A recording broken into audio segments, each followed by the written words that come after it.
नमस्कार दोस्तों। आपका स्वागत है नेशनल और इंटरनेशनल करंट अफेयर्स की क्लास में। अक्सर जैसा कि हम किसी न किसी मुद्दे पर बातचीत करते हैं जो कि आपके एग्जाम के लिए बहुत इंपॉर्टेंट रहता है, और आज एक बार फिर मैं एक अन्य मुद्दे को लेकर आपके सामने हाजिर हुआ हूँ। तो शुरुआत करते हैं आज की बातचीत और फिर आगे बढ़ेंगे। 24 मार्च 2025 में कौन-कौन सी इंपॉर्टेंट बातें हैं, उसको शुरू करने से पहला सवाल आपके सामने आएगा। भारत की जैव अर्थव्यवस्था 2024 जो है, कितनी पहुंच गई है?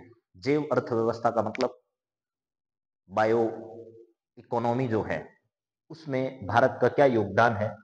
भारत किस स्तर तक पहुंच गया है? 120 billion dollar, 150 billion dollar, 165.7 billion dollar, ये इसका राइट आंसर है।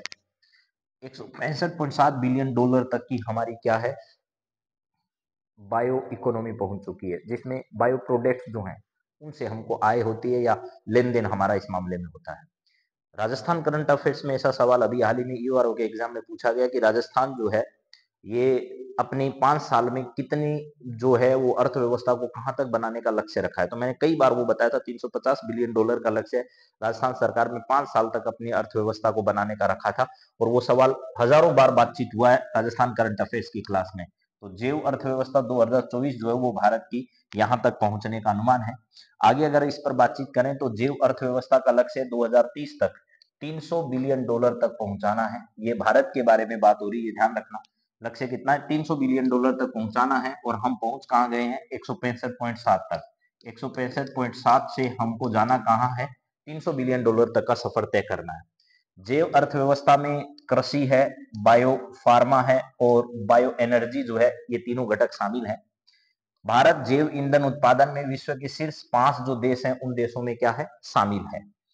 अगला सवाल हमारे सामने, भारत ने खराब क्वालिटी के स्टील आयात पर कितना टैरिफ जो है वो लगाया है, यानी जुर्माना समझ लीजिए एक तरीके का। अगर हमको कोई खराब स्टील जो है वो देगा, तो या क्या होगा, भारत से जो है वो भारत जिससे आयात करेगा और खराब अगर क्वालिटी का भारत को मिलता है तो कितना टैरिफ जो है वो जुर्माना लगाने का जो है वो भारत ने फैसला किया है। 12% टैरिफ लगाएगा। भारत विश्व का दूसरा सबसे बड़ा स्टील उत्पादक देश है, और पहला देश कौन है? चीन है। चीन है, और उसके बाद किसका स्थान है? भारत का स्थान है। और भारत में भी अगर बातचीत की जाए तो झारखंड, उड़ीसा और छत्तीसगढ़, कौन से? झारखंड, उड़ीसा और कौन सा है? छत्तीसगढ़। ये 3 राज्य भारत में हैं जो स्टील उत्पादन में क्या है? अग्रणी है। और सेल यानी स्टील अथॉरिटी ऑफ इंडिया जो है वो भारत की सबसे बड़ी स्टील कंपनी में क्या है? शुमार है। तो यहां पर इसका सही आंसर आपको पता चल गया कि 12% जो है वो इसका खराब क्वालिटी अगर रहती है तो इस पर टैरिफ इतना जो है वो भारत क्या लगाएगा? जुर्माना। SAIL जो कंपनी है, ये भारत में स्टील के सब मामलों को क्या करती है? देखती है, या स्टील उत्पादन के काम करने वाली है। और भारत का जो है वो दूसरा स्थान है। पहला उत्पादन में किसका है? चाइना का है। भारत का दूसरा स्थान है, और याद रखिएगा भारत में 3 राज्य जो हैं, झारखंड है, उड़ीसा है और छत्तीसगढ़ है, इनका प्रमुखता से स्थान है। अगर बढ़े आगे तो भारत ने हाल ही में किस देश को बाढ़ राहत सहायता जो है वो अभी हाल ही में भेजी है? नेपाल में बाढ़ जैसी कोई अभी नहीं हुआ घटना, जिम्बाब्वे में भी नहीं, बोत्सवाना जो है इसका सही आंसर होगा। क्या होगा?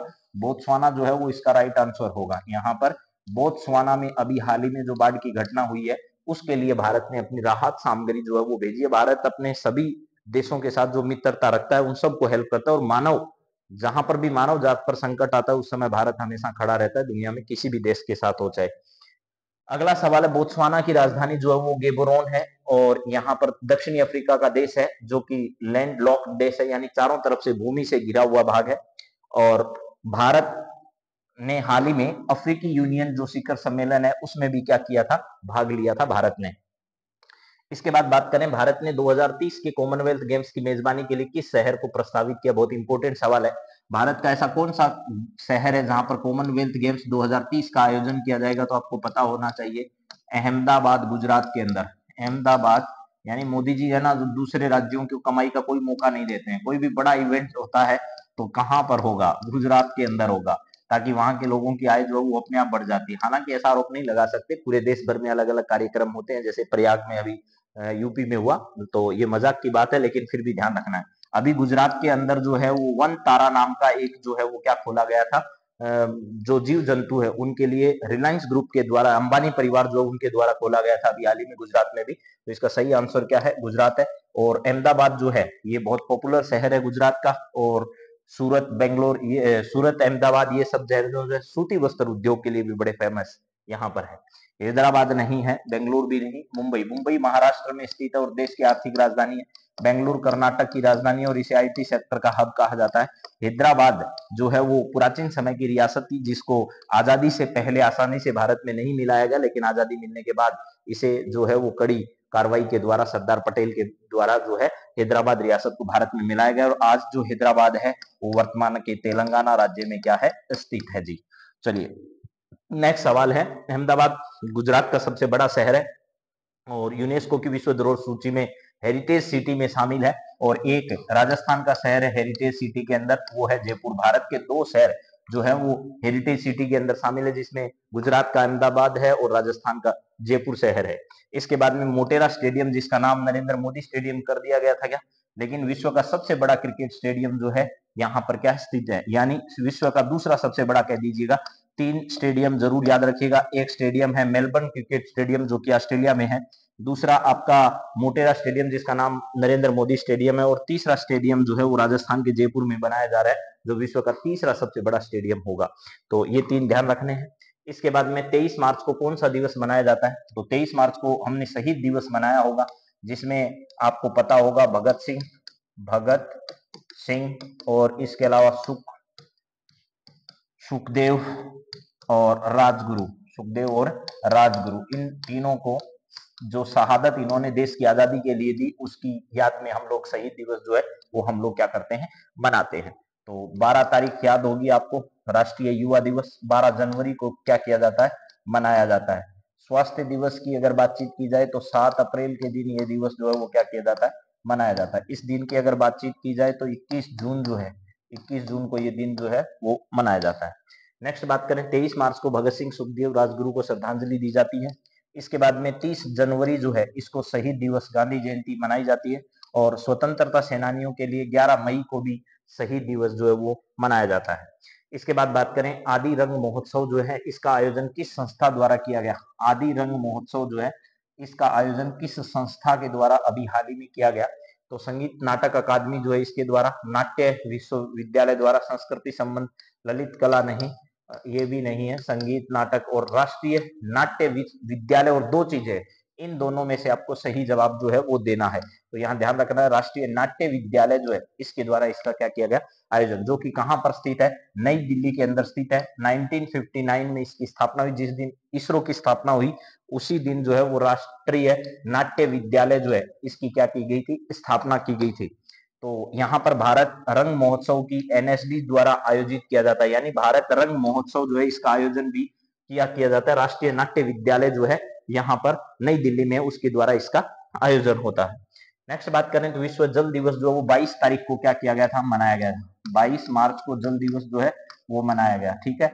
20, 21, 22, 23 और 24 ये सारे डे आपको याद हो जाने चाहिए। 20 तारीख को, ठीक है, 21 तारीख को आपने वन डे मनाया होगा, वानिकी दिवस। 22 मार्च को आपने जल दिवस मनाया होगा। 23 मार्च को आपने शहीद दिवस मनाया होगा। 24 तारीख को आपने क्षय रोग दिवस या तपेदिक रोग दिवस जो है वो मनाया होगा। तो ये सब याद रखने हैं। और 20 को गोरैया जो है वो वहां कहाँ चली गई? गोरैया वन में पानी पीने के लिए चली गई और वहां शहीद हो गई, क्योंकि उसको क्षय रोग था। याद कर लीजिएगा, हो जाएंगे। गोरैया वन में गई जल पीने, लेकिन वहां पर शहादत दे दी, क्योंकि क्षय रोग की वजह से शहादत हो गई उसकी। तो यहाँ पर है, इसका आपसे पूछा गया थीम क्या है? थीम जल संरक्षण, ग्लेशियर संरक्षण, स्वच्छ जल, भूजल प्रबंधन। ग्लेशियर का संरक्षण करना पड़ेगा हम लोगों को, नहीं तो जल की कहानी क्या होगी समझ नहीं पाएगी दुनिया। भारत की सबसे बड़ी लंबी नदी जो है वो गंगा है। भारत का सबसे बड़ा ग्लेशियर जो है वो अंटार्कटिका में लेम्बर्ट ग्लेशियर जो है, अंटार्कटिका के अंदर कौन सा है? लेम्बर्ट ग्लेशियर है, वो सबसे बड़ा ग्लेशियर इसका है। नेक्स्ट सवाल, विश्व का खुशहाली सूचकांक 2025 में कौन सा देश शीर्ष पर है? विश्व खुशहाली सूचकांक के बारे में मैंने आपको बता दिया था कल भी, यानी कि आपका जो नॉर्वे देश है, वो नॉर्वे नहीं, सॉरी, फिनलैंड के बारे में बातचीत की होगी आपसे। फिनलैंड जो देश है इसके बारे में ध्यान रखना है। और भारत का 118वां स्थान जो है वो भारत को मिला है। इससे पहले 126वां स्थान था। धीरे धीरे भारत के नाम जो है उसमें क्या हो रहा है, सुधार हो रहा है। ठीक है, नेक्स्ट बात करते हैं। यहाँ पर है, दिल्ली सरकार ने किस सेवा के लिए मोबाइल डेंटल क्लिनिक जो है वो शुरू किया है। दिल्ली सरकार ने किस सेवा के लिए मोबाइल डेंटल क्लिनिक जो है शुरू किए हैं। निःशुल्क दवा वितरण के लिए नहीं, निःशुल्क दंत जांच जो है दांतों की जांच के लिए शुरू किया है अभी हाल ही में, आंख के लिए नहीं, टीकाकरण के लिए नहीं। मोबाइल डेंटल क्लिनिक तो आपको पता ही है, दांतों की सही तरीके से जांच हो इसके लिए शुरू किया गया है। नेक्स्ट बात है, ये दिल्ली का जो प्रसिद्ध अस्पताल है वो एम्स है। राष्ट्रीय स्वास्थ्य मिशन जो है इसका उद्देश्य स्वास्थ्य सेवाओं को क्या करना है, ज्यादा से ज्यादा सुधार करना है। 11वीं एशियाई तैराकी चैंपियनशिप 2025 की मेजबानी कौन करने वाला है, तो इसकी मेजबानी भारत के द्वारा की जाएगी भैया जी। किसके द्वारा, 2025 की 11वीं एशियन तैराकी चैंपियनशिप 2025 की जो मेजबानी है वो कौन करने वाला है, भारत करने वाला। ना चाइना है, ना जापान है, ना दक्षिणी कोरिया है। 2019 में एशियाई पैरा चैंपियनशिप की मेजबानी जो है वो किसने की थी, भारत ने इससे पहले 2019 में की। 2023 के एशियाई खेलों का आयोजन होंग जो चीन में किया गया था। और भारत के प्रसिद्ध तैराक जो हैं वो वीरेंद्र नाथ एशियाई खेलों में पदक भी जीत चुके हैं। विश्व क्षय रोग दिवस कब मनाया जाता है, तो आज यानी 24 तारीख को, 24 मार्च जो है इस दिन ये दिवस मनाया जाता है। टीबी जो है इसी को कहते हैं माइकोबैक्टीरियम ट्यूबरकुलोसिस की वजह से ये टीबी जो है वो होता है। तो यहाँ पर 24 मार्च आपका सही है, ये विश्व स्वास्थ्य दिवस आपका मनाया जाता है। तो रॉबर्ट कोच जो है इनका नाम सब बच्चों ने सुन रखा है, इनके द्वारा टीबी बैक्टीरिया की खोज 1882 में की गई थी। और भारत का लक्ष्य 2025 तक टीबी से भारत को क्या करना है, मुक्त बनाना है। और निक्षय पोर्टल जो है, ये निक्षय पोर्टल बनाया गया है। निक्षय से संबंधित कोई भी बात आ जाए वो टीबी से संबंधित है। टीबी रोगियों के लिए भारत सरकार की एक क्या चलाई गई है, पहल है। और ध्यान रखिएगा, टीबी मुक्त भारत अभियान भी देश की सरकार के द्वारा चलाया गया है। अंतर्राष्ट्रीय समुद्र तल प्राधिकरण जो है ISA, इसका 30वां सत्र अभी हाल ही में कहां पर आयोजित हुआ है, जिनेवा, जमैका, न्यूयॉर्क, नैरोबी। तो इसका सही आंसर जो है वो है जमैका। जमैका में अभी हाल ही में जो है इसका मुख्यालय है किंगस्टन, जमैका के अंदर। संयुक्त राष्ट्र समुद्री कानून संधि जो है इसके तहत कार्य करता है। भारत जो है वो इस ISA का सदस्य है। और पॉलीमेटेलिक नोड्यूल्स के अन्वेषण में भारत सक्रिय है। यानी अगर बातचीत करें तो यहाँ पर सही आंसर क्या है, जमैका है। अंतर्राष्ट्रीय समुद्र तल प्राधिकरण यानी ISA का 30वां सत्र अभी हाल ही में जमैका में आयोजित किया गया। भारत ऑस्ट्रेलिया की 9वीं रक्षा नीति वार्ता कहां पर आयोजित हुई, भारत और किसके बीच में हुई, भारत और ऑस्ट्रेलिया के बीच में। 9वीं रक्षा नीति वार्ता जो है वो अभी हाल ही में कैनबरा में नहीं, मेलबर्न में नहीं, मुंबई में नहीं, नई दिल्ली में इसका क्या किया गया भैया, आयोजन किया गया था। ठीक है, नई दिल्ली में आपको पता होगा खो खो विश्व कप जो है उसका भी आयोजन किया गया था। और उस खो खो विश्व कप 2024-25 जो है उसको जीता किसने था, उसको भारत ने जीता था। ठीक है, भारत ने किसको हराकर जीता था, तो नेपाल को हराकर जीता था। और ध्यान रखिएगा ये पहला विश्व कप जो है वो इसका क्या किया गया था, आयोजित किया गया था। नेक्स्ट, ऑस्ट्रेलिया के प्रधानमंत्री एंथनी अल्बनीज है वर्तमान में। दोनों देश क्वाड जो है वो भारत, अमेरिका, जापान, ऑस्ट्रेलिया का एक 4 देशों का समूह है। मालाबार जो अभ्यास है वो नौसैनिक अभ्यास ऑस्ट्रेलिया और भारत के बीच क्या किया जाता है, या फिर ये 4 देश हैं इनके बीच में ये मालाबार युद्धाभ्यास जो है इनका आयोजन किया जाता है। इसके बाद में वतन को जानो कार्यक्रम का उद्देश्य क्या है, पर्यटन को बढ़ावा देना नहीं। जम्मू कश्मीर में युवा जो है उनको मुख्य धारा से जोड़ने के लिए वतन को जानो कार्यक्रम जो है वो क्या किया गया, शुरू किया गया। सांस्कृतिक विरासत, रोजगार नहीं है। जम्मू कश्मीर के आवाम को, जम्मू कश्मीर के युवाओं को क्या करने के लिए, वतन के प्रति उनकी वफादारी या उनके जो मुख्य धारा है उनमें लाने के लिए इस प्रकार के कार्यक्रम चलाए जा रहे हैं। तो जम्मू कश्मीर के उपराज्यपाल मनोज सिन्हा है। जम्मू कश्मीर की राजधानी श्रीनगर है ग्रीष्म काल में, और वैसे शीतकाल में जम्मू है। और 370 हटाए जाने के बाद में 2 केंद्र शासित प्रदेशों में बन गया, एक जम्मू बन गया और एक क्या बन गया, लद्दाख बन गया। एक क्या बन गया जी, लद्दाख बन गया। यहाँ 2 केंद्र शासित प्रदेश वर्तमान में है। और यहाँ पर ध्यान रखना, जम्मू कश्मीर में जो है वो विधानसभा भी है। ये सवाल बहुत इंपॉर्टेंट है, क्या है जी, यहाँ विधानसभा भी कहां पर है, जम्मू में है। और विधानसभा के चुनाव होने के बाद यहाँ नेशनल कॉन्फ्रेंस पार्टी जो है, जो कि उमर अब्दुल्ला, फारूक अब्दुल्ला, इनके बारे में सब जानते होंगे, उमर अब्दुल्ला परिवार लिख देता हूं यहाँ सीधा। इनकी वर्तमान में यहाँ क्या है, सरकार है और उमर अब्दुल्ला उसके मुखिया हैं। उसके बाद में बात करें, भारत और यूरोपीय संघ ने समुद्री सुरक्षा वार्ता कहां पर आयोजित की है? Brussels, Delhi, Paris, Berlin. तो अभी हाल ही में दिल्ली के अंदर क्या किया गया है, यूरोपीय संघ जो है, यूरोपीय यूनियन, ठीक है, यूरोपीय यूनियन जो है, इसकी जो बैठक है भारत और किसके बीच में, यूरोपीय संघ के बीच में मुक्त व्यापार समझौता जो है, एफटीए। वैसे एक साफ्टा का नाम भी आपने सुना होगा। अभी सीबीएसई का जो पेपर हुआ है 12th क्लास का, CBSE 12th class political science जो है, उसके पेपर में भी ये सवाल पूछा गया था, साफ्टा से रिलेटेड बहुत अच्छा सवाल, जो मुक्त व्यापार समझौते को लेकर के है। इंडो पैसिफिक क्षेत्र में समुद्री सुरक्षा एक प्रमुख विषय जो है वो वर्तमान में है। तो मुक्त व्यापार समझौता वार्ता चल रही है नई दिल्ली में। अभी हाल ही में क्या की गई है, समुद्री सुरक्षा वार्ता जो है भारत और यूरोपीय संघ के बीच में आयोजित की गई है। यूरोपीय संघ के देश जो है वो अपने आप में बड़ी अर्थव्यवस्था का प्रतिनिधित्व करते हैं, बड़ी जनसंख्या का प्रतिनिधित्व करते हैं, और कहीं ना कहीं अमेरिका की जो शक्ति है उसको बैलेंस करने का काम भी है यूरोपीय संघ करता है। इसके बाद में अगला है, विनोद कुमार शुक्ल को 59वां ज्ञानपीठ पुरस्कार जो है वो दिया गया है, यानी 59वां ज्ञानपीठ पुरस्कार जो है वो 2025 का दिया गया है। कब का ज्ञानपीठ पुरस्कार 2025 का किसको दिया गया है? वो दिया गया है शुक्ल साहब को। तो यहाँ विनोद कुमार शुक्ल नाम भी याद कर लीजिएगा। विनोद कुमार शुक्ल को 2025 का जो है वो 59वां ज्ञानपीठ पुरस्कार प्रदान किया गया है। ज्ञानपीठ पुरस्कार भारत में किस क्षेत्र में दिया जाता है? तो साहित्य के क्षेत्र में दिया जाने वाला ये पुरस्कार है। तो यहाँ पर विज्ञान, खेल, संगीत नहीं, साहित्य इसका राइट आंसर है। इसके बाद में विनोद कुमार शुक्ल जो है किस भाषा के साहित्यकार हैं? तो हिंदी भाषा के लिए इन्हें यह पुरस्कार जो है वो क्या किया गया, दिया गया है। इसका सही आंसर क्या है? हिंदी है। इसके बाद बात करें, ज्ञानपीठ पुरस्कार पहली बार हिंदी भाषा में किसे मिला था?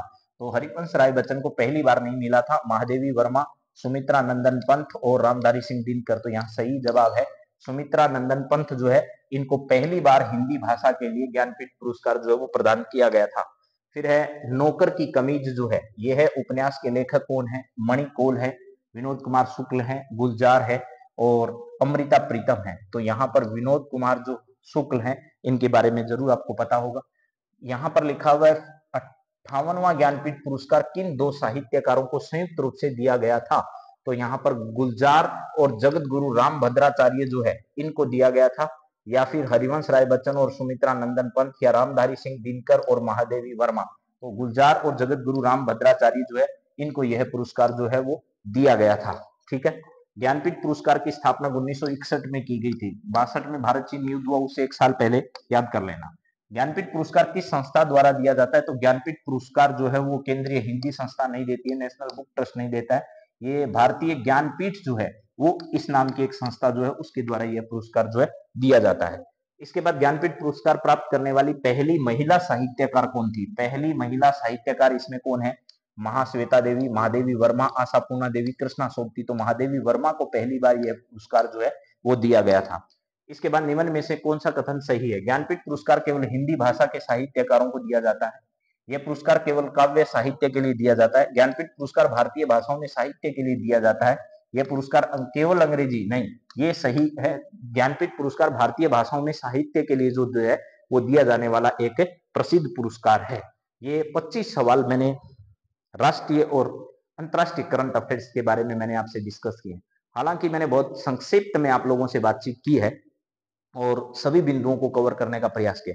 इससे क्या होगा कि आपके टॉपिक के इर्द गिर्द के सारे सवाल आपके कवर होंगे, और फिर सप्ताह भर में हम लोग जब बार बार बात करते रहेंगे तो आपकी स्मरण क्षमता, यादाश्त जो है वो भी तेज होगी, और बार बार बिंदु आपके रिवीजन में आते रहेंगे। करंट अफेयर्स का याद करने का एक ही तरीका है, अंग्रेजी के मीनिंग की तरह है। आप एक दिन में सब कुछ याद नहीं कर सकते, आपको धीरे धीरे चीजें बार बार पढ़ते रहना होगा, तभी जो है वो समझ आएगी। और रटने की जरूरत नहीं, करंट अफेयर्स आसपास होने वाली घटनाओं को सुनना है और उसको बार दोबारा जो है वो देखते रहना है बस।